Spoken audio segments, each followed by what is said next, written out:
Приглашая коменданта города, он, значит, ничего не знает. Он знает, что там были, но он не знает, кто там был еще. Здесь комендант города Грозного. Приглашали его сюда? Да, приглашали. Приглашали. А почему нету его? Кто за него пришел? Нету.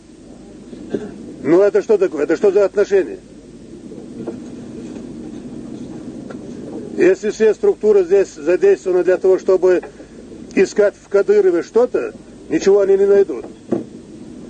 В Кадырове искать преступника, и преступность уже достаточно. 3 года скоро будет. Не будет? Так давайте направить эти все силы свои, направляем туда, чтобы не нарушались не только права, чтобы не убивали людей. Узнаем. Но вопрос не в том, пришли они, не пришли они. Мы должны прекратить этот беспредел. В каждом районе есть глава района. Я на 200% уверен.